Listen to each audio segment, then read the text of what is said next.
This is Tuomas. And this is Vageliss from Wolfheart. And you are watching Chaoszine.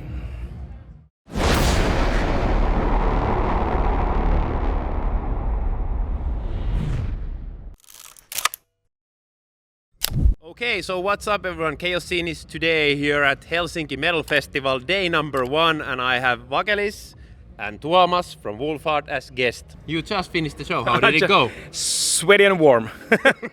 Went good. Finland's always good. So yeah, typical Finnish crowd. Really nice, really great sound for us. Yeah, he really comes good. from Athens, so like this plus 25 is nothing. Yeah, he wears a jacket here most likely. Yeah, but I was melting, but yeah. Yeah, it was quite hot, but yeah, it's been a little bit hotter in Greece, like 20 degrees more, something like that, the past 2 months. Yeah, something like that. Yeah. So how's the summer overall been for you guys? It's been a little more like relaxed. Busy in a different way because we have 3 singles out already on the new album, so. And there's gonna be a 4th video out in next 3 weeks, and we're gonna do 2 more after the release. So, but all the videos are basically done. So we've been like more busy than usually with all the video production and stuff like that and promo. So it looks relaxed that we don't have gigs in the calendar, but there's been like a lot of things happening on weekly basis. So it's actually been quite busy. And you have a new label also. Yeah. So how did you end up switching labels and signing with Reigning Phoenix Music?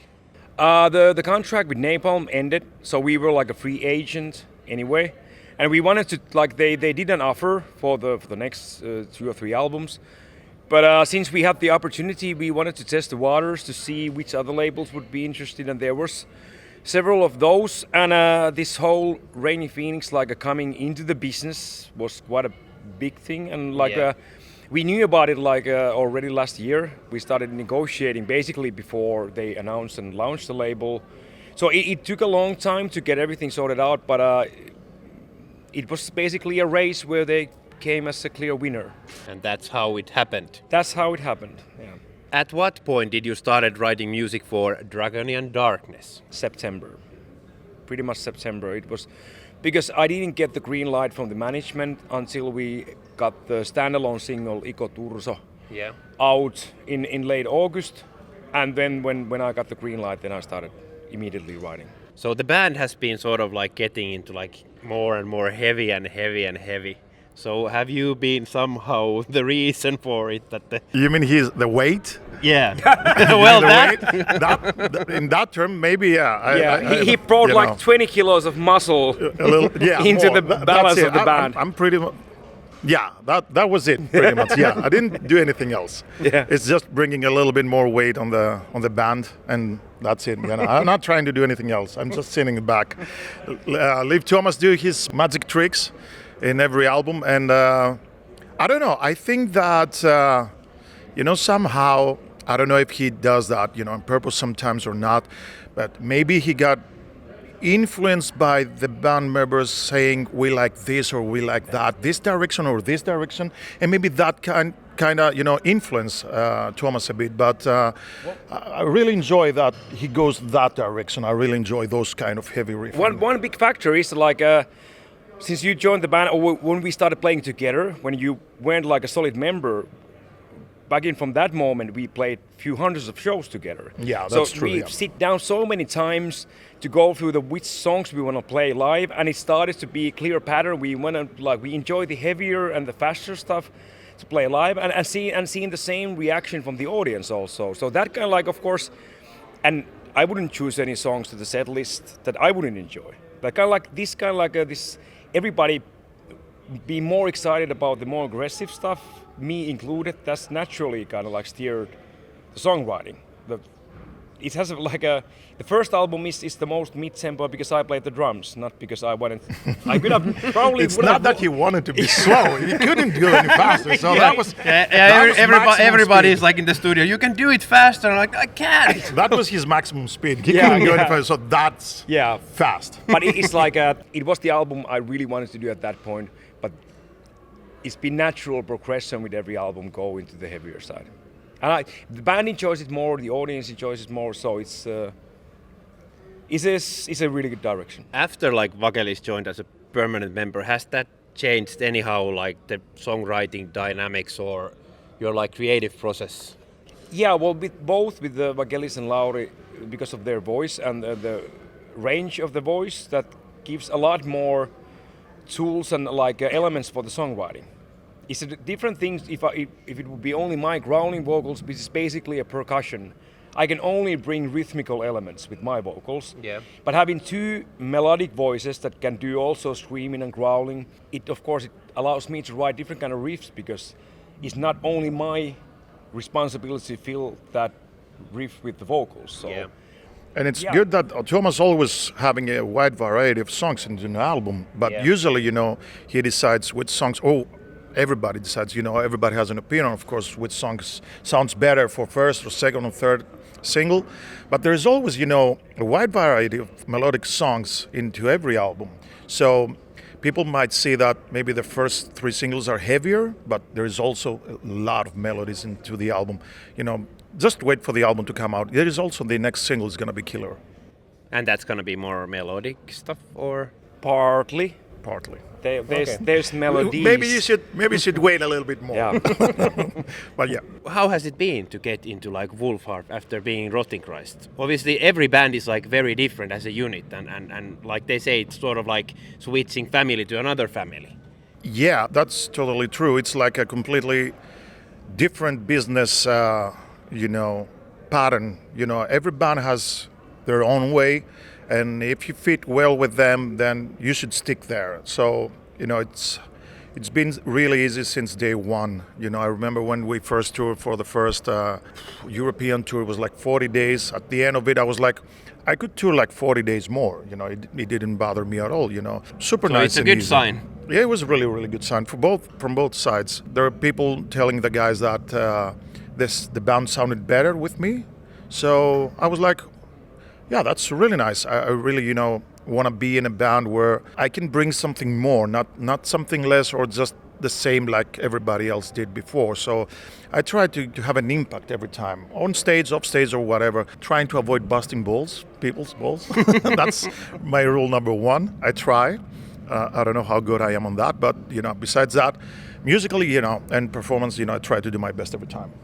So now that you have like you said, other voices also in the band, how much do you like experiment more with the songwriting? Do you experiment like different kinds of versions before you end up on the final one, or has that changed? I give more room when I'm writing the songs. I used to write them completely full. Like there's all the melodies, there's all the vocals, everything is like there already. But now I can leave a lot more room to try out different vocal parts. It's not like I don't think that I experiment in that way in songwriting. It's just I can leave the canvas more blank because there's other painters involved, and at least have like initial like idea from everybody before we like. There's a lot more like this like middle stops where we can like add like different things and try the different things, but it doesn't really like make me like experiment in that way. I think I'm pretty like selfish and stubborn songwriter still. I need to get the thing out the way it sounds in my head. But do you still go through like discussions that, hey, this album was like great, but we could go to like this direction with the next one? Do you go through these kinds of like discussions, or is that creative process always in your head? Can I say what I feel about it? Yeah. Okay. Yeah, I'm all Thank ears. you. Thank you. For me, he does what he should be doing. He does his own thing, and he chose members to support that. Yeah. I'm totally up with that. I think it's 100% like that. You should be working the way you feel the best, because that's the way you're gonna be able to put out the best music possible. So if he feels like he's like texting me and he's like, you want to try verse? And I'm like, yes. He knows already, not how this verse is gonna sound, but he knows already that it's gonna sound like that because Vageliss is singing here. So he has already the picture, drawing in his mind. So he's driving, and we are the wheels and help him out with that. But Vageliss is trying to say that no, we don't talk. It's kind of like it pretty much comes from me. I get this first initial idea, and then I know that this now the next album is gonna go there. Of course, I will I will let them know immediately. I will keep everybody on the loop with everything that I have in my head. But it's not like we decide together. Like next album is gonna be more this and that, or faster, or stuff like that. So there's normally like one song that sort of shows you the direction. Yeah. What song was on this upcoming album? Grave. And that's the first that you actually created, and that was the sort of... There's a funny story about that. I was like, I didn't start the writing of the album yet. It was like the Tavastia gig with Before the Dawn and Wolfheart in last September, I think. I was just having that idea in my head that I should start writing, and I should start come up with the ideas, and like then the album kind of like writes itself. But I didn't start the process yet. I was just like figuring like maybe it's this that, but maybe it's there. But just like small ideas that were flying by. And then there was a really good friend of Jonas on the audience. He's a hardcore singer, but basically it's just like a golf dad kind of type. he doesn't drink anymore. Hardcore singer of golf dad. No, Sounds no. good. I don't think that wasn't the band. That would be a good, like a bad name. Anyway. Yeah. What? Yeah. Anyway, so not like a metalhead in that sense. Yeah, and he was there on the by the wall, and he's just like watching the show like this. And after the show, like he doesn't show any. You don't see any excitement from the guy, the audience. But he went to the Jonas after the show, like, man, that was so cool, like the energy and the aggression, everything, like the whole gig. I thought I had this idea that I need to ride into a war, like I need to go into a battle, the whole show, and that kind of like I was still like in my blank mode, like no, like strong ideas, and then Jonas told me that, and I got this like so you want to go into battle? Well, hold my beer. Yeah. And then I like let's write. I want to write a song so that guy can actually ride into a battle, and that's the first riff of Grave. But where does like the inspiration normally nowadays come from? Is it like from these kinds of events, or where does it like just come from today? keep your ears and eyes open. But do you listen to like a lot of music where you get inspired? No. But to me, writing has always been very easy. It's more like just getting some kind of a trigger to sit me down on a sofa and pick up the guitar, like that. It was funny idea in my head. Like, let's see how Sami rides into a battle. Okay. Let's write a tune for the battle riding. I want to see that guy riding into a war, and this is the riff I want to play. And that kind of like that idea started the whole album. So it's just. How is it with you? Where do you draw inspiration? I don't know. It can be anything, you know. When I'm writing solos, usually for Wolfheart, I listen to the part like a few times or the whole song, and then I'll just try to see if something comes to my head, you know. And so you sort of like try to get into the music and the song itself and see what it needs. That's the first thing I try to do. If I get something in the first moment, then that's good, because something, you know, tuned in really nice. So I have, you know, being connected with the riff. If not, then I'll start, you know, noodle around, and then I'll start coming up with ideas or whatever, you know. Sometimes I get, sometimes Tuomas will text me like, I'd like to have a solo that sounds like this a little bit more, you know, because I don't want to put too much of pentatonic into the Wolfheart, but he's like, put more, yeah, you know, put more. I really like it, that. like this really heavy rock touch, and that's not very common in our type of metal music. It's more like shredding and arpeggio, like this basic metal solo thing. But Vageliss is very strong, like this Zakk Wylde kind of like touch with it. I really like it. I think it really like elevates the solo parts in a different way in our music. So I always try to like do more you and less than the basic metal thing. I have a friend in Greece that I'm texting him, you know, some ideas for my solos, and then he's like replying me and telling me that you should change that a little bit, or this is really good, or something like that. And there was a really bluesy, you know, phrase.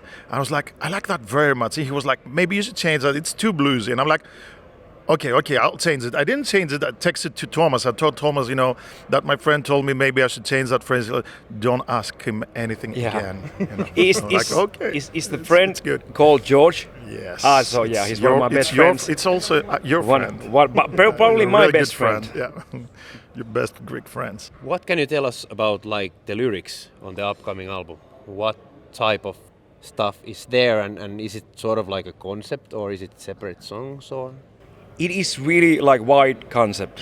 Like the previous one was quite narrow because it's Finnish mythology that's very poorly documented, and it's not much like a variety on that storytelling. And then the previous one was even more narrow because it was the Winter War, so it was 3 months of war history of Finland. Yeah. So this is the concept album, but it's a lot wider. It's basically the flip side of the coin, because I got really into the mythology and the nature. I was reading about how still when you hunt a bear and kill it, how the ritual goes, how it needs to be carried out from the forest, and like very deep, like how Finnish people used to treat nature and how it's still somehow connected with the now, this modern age. But this new album is the flip side of the coin. It's about the time where people don't respect the nature. We don't fear the nature. We don't worship anything on the nature. We just kill and burn. So it's just like each song is like a different angle and approach to it. Some of them are like historical about this this pattern that we just need to wage wars, reason or no reason, or like some of them are kind of like it's a stupid word in Wolfheart concept, like science fiction, like what would the world be in 20 or 50 years when this continues. Like every song kind of comes to the same point, but it's completely different. And what I need to also underline is not about this moment. It's not like there's no statement about the current day on that album. It's just a pattern that has been going on for hundreds of years, and eventually we will fuck the whole world. That's just well, like you prove me wrong. But if you look at what's been going on in the past 100 years, when the whole industrial thing like a wave took over the whole world, and where we are now, how we are fast forwarding to taking down all the resources of the nature and like a clean air, clean water, glaciers, whatever. So you don't need to be a scientist, or you don't need to going. Yeah, you don't need to believe in any particular thing. Just look at what is happening. So it's just, and I've been a gardener for 27 years. I have very strong connection to nature. I've planted forests, literally. So yeah, it's kind of like to me, it's sad and frustrating to see that this is the direction. Yeah, I'm in the middle of two like big guys who work out a lot. So, and I wanted to ask you a bit about working out on tour. Do you do a lot of working out? It's a short one. Yeah, Okay. we don't. Yeah, we don't. Yeah, sometimes we get some time, but in the gym, if it's close by. But besides that, we regularly not training on tour. I think it applies to both. We've been talking about this. Like we like the routine of the training, and then with the routine you can have a steady progress and you can have a very clear focus on the training. So everything you train makes sense because it's part of bigger plan that leads somewhere. That means that you need to be very focused with your sleep, your eating. Yeah, but you cannot do that on tour. Yeah, exactly. The tour is the most horrible platform for any kind of training. Routines or. Yeah. And it's just, I did try it a few times, and it's a huge stress to find a gym in each town, like not every day, but like it's just like 3 times a week. To find the time, to find the place where you go, arrange the eating at least somewhere there that it makes sense. Still you are more tired, you haven't been eating as healthy as you should or could. And usually you're sleeping in a bumpy bus. Yeah. So even 8 hours or 10 hours, it's like means like 4 hours at home. Yeah, it's not. So that you're a lot easily injured when you go to gym during the tour. That like you'll hurt your lower back. You're not gonna be able to stand or sit on the stage. Like it's stupid risks, which you get no benefits. When you go home, you're not stronger, you're not bigger. It's not like it doesn't like it actually. Sometimes if you cycle the training smartly, you can do really heavy before the tour. So at least the 2 first weeks of the tour are really good recovery for the body and the nervous system after the hard training. So you can actually use the tour to recover, and then you can do a lot heavier cycle of training when you go back home. Is that also the same for you? Yeah, exactly. If you're training, heavy, you need like a couple of weeks off at least. And if you try to have a decent diet on tour, then you're definitely not going to use any, muscle. You may lose, strength, but muscle is not going to be going that far. It doesn't go that fast, Yeah. and you have a muscle memory after years of training, so it comes back. So it's not like not training for 4 weeks would do any damage. Like you lose all the gains you've been working for years. If you're training for a record, then you're probably not going to get it after the tour. But you know that you're going to have it, decline on tour and then go back again, try to find your, regular training, program, and then probably going to get something. But, traveling so often, it's not that easy. This is a boring question related to like lifting weights, but what's your like bench press record? I don't. No. He asked the number. He's asking the number. Just say the number. I'm not applied to say that. So, I don't do one rep max. We can almost never. We can talk the deadlift also. Let's add the deadlift. My personal best is 150 for 5 reps. Okay, that's pretty impressive. It's not something great, but it's okay. What about you? The maximum rep is 190. I think I've done like 4 reps with 170. That's like the biggest set that I've done. But then again, if it goes to deadlift, which what about deadlift? You beat me like I don't know. I get horrible phrases in my head, but it's I have no words to describe how badly you beat me in deadlift. There's no number to describe how much I suck. Or at least don't say yours. I don't know. No. We still try to keep the image of the band and sell some records and tickets. But what is your number? But Wolfheart is like one of the strongest metal bands in the world. It probably is. We can do it. I would say that. But what is your? I can live with that. Yeah. Say the deadlift because it's really impressive. It's 290. Yeah. Damn. Yeah. Damn. Yeah. Not pounds. Yeah. Before we wrap things up, a bit about the future. What does it hold after this? And the album's coming out. Is it gonna be tour after tour after tour after tour, or? Hopefully, yeah. It's we're gonna start the Finnish tour on the release date of the album. Then we do the European tour with the Moonspell and Dark Tranquility. That's November.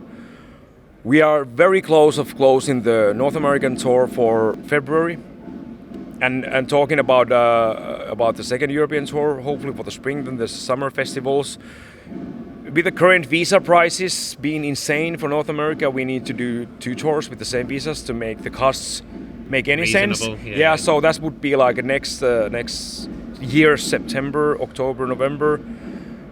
So yeah, there should. We want to do Australia again because we did that this March, and the whole point was to kick open those doors so we can go and do a headlining tour there with the new album. So yeah, there's a lot of things we at least want to do, but what we learned in the past 2 years, it doesn't mean much how well you plan and what do you want to do. So yeah, but that's how you are looking at the moment. If the world stays in one place and doesn't explode and turn into a mushroom cloud in the horizon, this is what should happen. Yeah. Thanks a lot for both for doing this and all the best for the future. Anything you want to say to the fans as a closure? No. No, come on. It's a wrap. Yeah. Thank you.